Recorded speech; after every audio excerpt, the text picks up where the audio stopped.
आइए आगे बढ़ते हैं। अगला अभ्यास है अधोलिखितम श्लोकम पठित्वा प्रदत्त प्रश्नानाम उत्तराणि लिखत।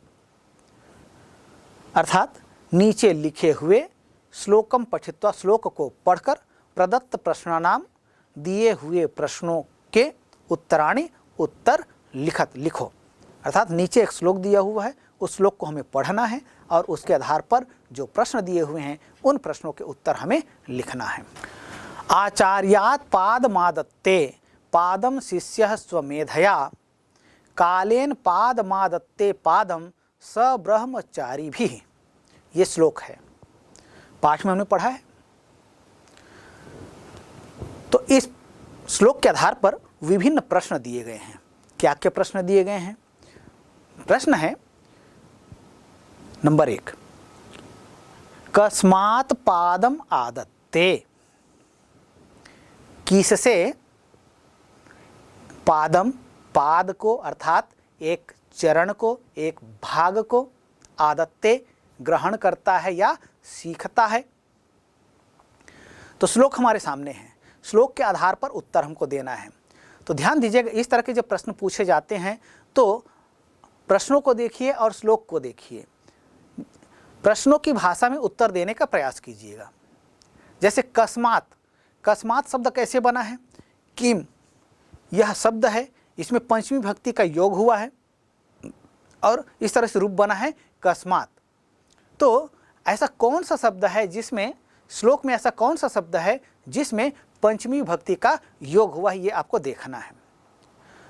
तो पूरा श्लोक देख लीजिए। आचार्यात् पादमादत्ते पादम शिष्यः स्वमेधया कालेन पादमादत्ते पादम स ब्रह्मचारी भी। इस श्लोक में आप देखें कौन सा पद है जिसमें पंचमी भक्ति का योग हुआ है। क्यों? वो इसलिए क्योंकि हमारा जो प्रश्न है कस्मात् पादम आदत्ते, ये कहा गया है। तो कस्मात् के स्थान पर, यह प्रश्नवाचक शब्द है, इसके स्थान पर हमको उत्तरवाचक जो शब्द है उसको लिखना है। तो इसलिए हम देखेंगे कस्मात् जो जिसमें पंचमी भक्ति लगी, तो श्लोक में ऐसा कौन सा पद है जिसमें पंचमी भक्ति लगी हुई है। तो देखते हैं आचार्यात्, हाँ यहाँ पंचमी भक्ति है, तो बस यही उत्तर का वाला पद है, उसको लिख देना है। आपको क्या करना है? आचार्यात् पादम आदत्ते, आचार्य से या गुरु से एक भाग को शिष्य ग्रहण करता है, सीखता है।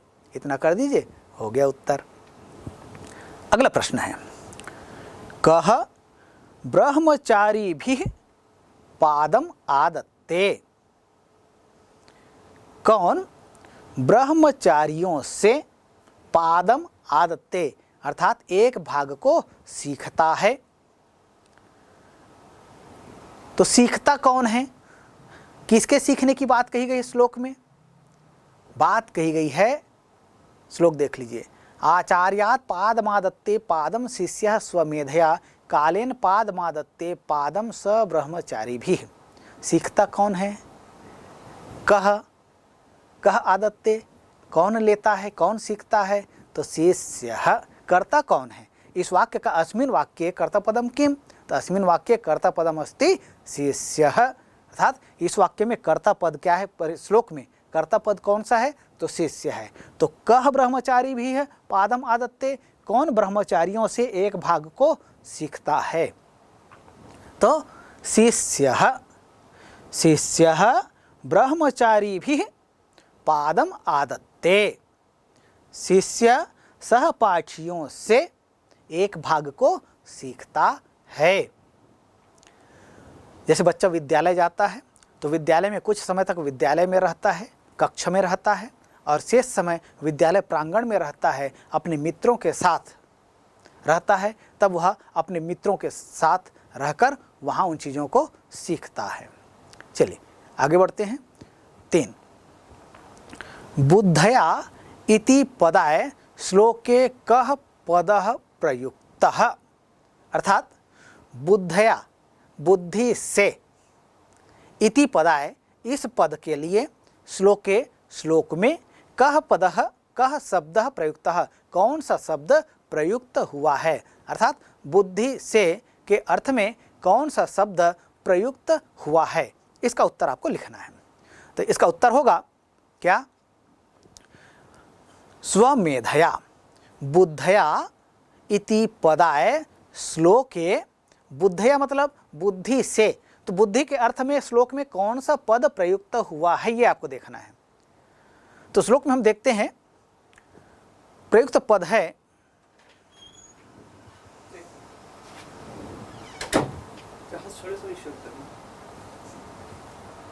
श्लोक में बुद्धि से इस अर्थ में प्रयुक्त हुआ है मेधया, तो शब्द है यहाँ पर स्वमेधया।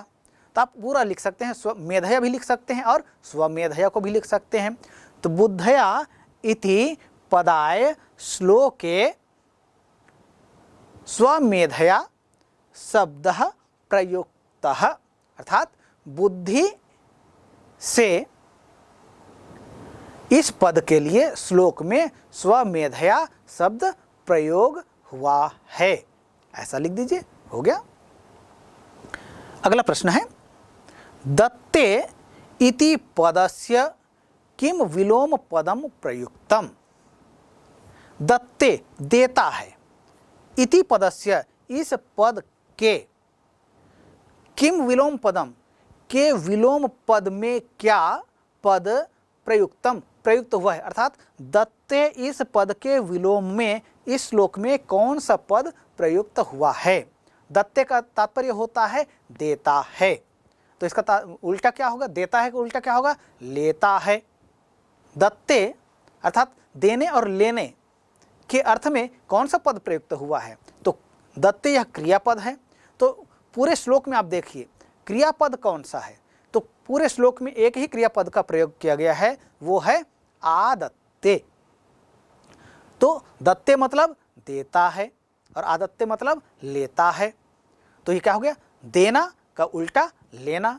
तो दत्ते इति पदस्य विलोम इति, दत्ते इति पदस्य आदत्ते इति विलोम पदम प्रयुक्तम, ऐसा लिख दीजिए, हो गया। अर्थात दत्ते इस पद के विलोम में आदत्ते पद का प्रयोग श्लोक में किया गया है। चलिए आगे बढ़ते हैं। अगला प्रश्न है चतुर्थांशः इत्यर्थम कः शब्दः प्रयुक्तः।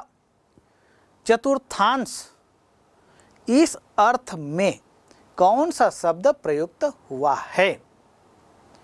तो देखिए पूरे श्लोक में यदि हम देखें तो आचार्यात् पादम आदत्ते, अर्थात आचार्य से पाद को सीखता है, पादम शिष्य स्वमेधया, और एक भाग को वह अपने शिष्य से सीखता है। कालेन पादम आदत्ते, और समय से एक भाग को वह सीखता है। और पादम सब्रह्मचारी भी है, और एक भाग को अपने सहपाठियों के साथ सीखता है।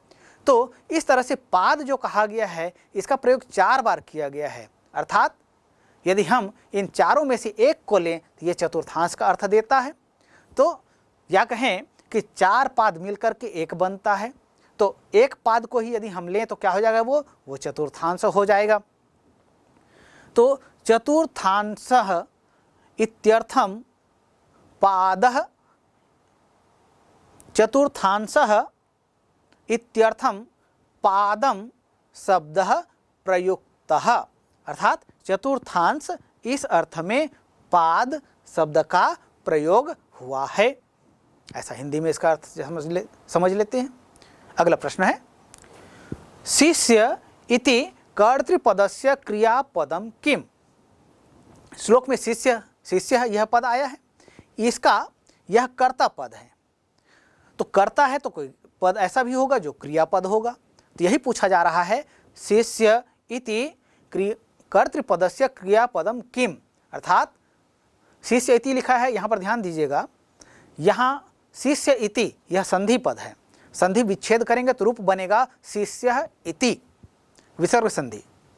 तो शिष्य इति कर्तृपदस्य क्रियापदम किम, शिष्य यह जो कर्तृपद है अर्थात कर्ता पद है, इसका क्रियापद क्या है। वाक्य में आप जानते हैं वाक्य में एक क्रिया और एक कर्ता और एक क्रिया का होना आवश्यक होता है।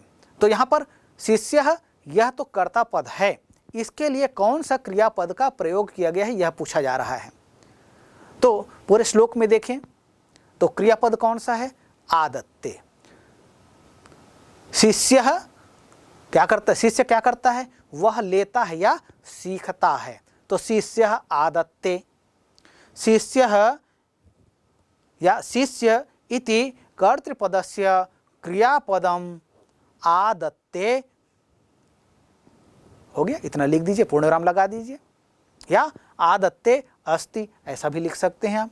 तो शिष्य इति कर्तृपदस्य क्रियापदम आदत्ते अस्ति ऐसा कर दीजिए, पूर्णविराम लगा दीजिए, ऐसा भी कर सकते हैं, या केवल आदत्ते करके पूर्णविराम लगा दीजिए। हो गया। चलिए आगे बढ़ते हैं। अगला अभ्यास है रिक्त स्थानानि पूरयत। इसका तात्पर्य होता है रिक्त स्थानों की पूर्ति करो। विभिन्न परीक्षाओं में आप लोगों ने देखा है कि तरह तरह के प्रश्न आते हैं, उनमें से रिक्त स्थान से संबंधित प्रश्न भी पूछे जाते हैं। तो वैसा ही प्रश्न इस पाठ के आधार पर ये अभ्यास में दिया हुआ है। तो आइए उसको हल करने का प्रयास करते हैं। क स्वल्पम तथा रिक्त स्थान बहवश्च विघ्नाः, ये प्रश्न है। अब रिक्त स्थान जो है इसके लिए कोई विकल्प नहीं दिया गया है, क्योंकि पाठ के आधार पर प्रश्न है और पाठ हमने भली भांति पढ़ लिया है, इसलिए इन प्रश्नों के उत्तर भी हम सरलता व सहजता से दे सकते हैं। तो क्या आएगा यहाँ उत्तर? स्वल्पम तथा किसकी बात कही गई थी? आप लोगों ने श्लोक पढ़ा, उसमें आया ही ये, तो उसके आधार पर इसका उत्तर होगा स्वल्पम तथा आयुः बहवश्च विघ्नाः। स्वल्पम तथा आयुः, आयु कम है और उसमें विघ्न बहुत अधिक हैं। यह श्लोक की पंक्ति में आया था ना। हाँ, तो प्रश्न वहीं से है। तो उत्तर क्या होगा? स्वल्पम तथा आयुः। अब इसको आप रेखांकित कर दीजिए। ध्यान दीजिएगा, इस तरह के जो प्रश्न आते हैं तो इसमें केवल उत्तर वाला जो शब्द है इसको बस नहीं लिखना है, बल्कि पूरे वाक्य आपको लिखना है, और जहाँ पर रिक्त स्थान है वहाँ पर आपको उसकी पूर्ति करना है, और साथ ही उसके नीचे एक रेखा खींचना है, अर्थात उसको रेखांकित करना है। उससे यह पता चलता है कि आपने उस रिक्त स्थान की पूर्ति इस तरह से की है, या इस शब्द से आपने इस तरह इसकी पूर्ति की है।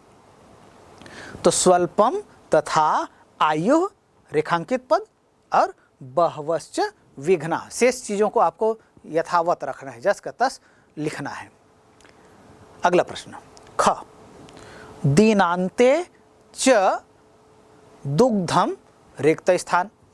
अब रिक्त स्थान की पूर्ति करना है। तो दीनांते च दुग्धम, दिन के अंत में दूध क्या करना चाहिए? क्या करने की बात कही गई थी? पीने की बात कही गई थी। तो वहाँ पर रूप क्या है? पीना चाहिए। इसके लिए रूप क्या बनेगा?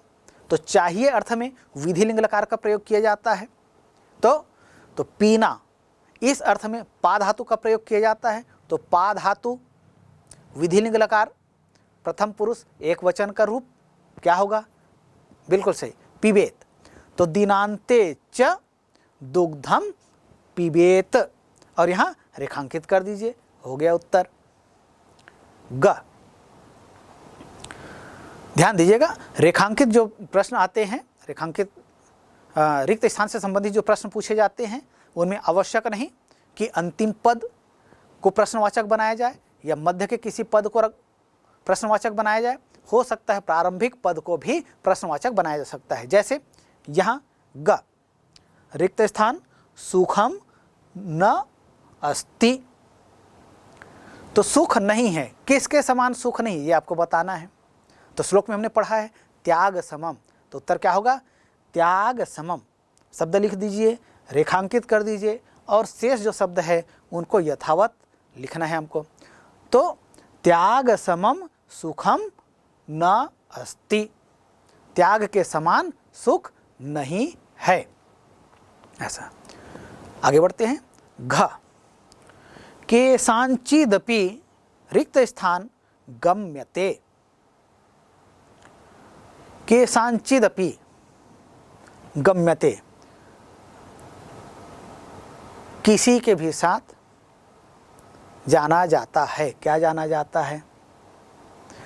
तो केषांचिदपि वस्तूनाम गम्यते, किसी की विशेषता किसी वस्तु के साथ जाना जाता है, अर्थात कोई वस्तु किसके पास है उसके आधार पर उस वस्तु की विशेषता पहचानी जाती है। ये हमने पाठ में पढ़ा है।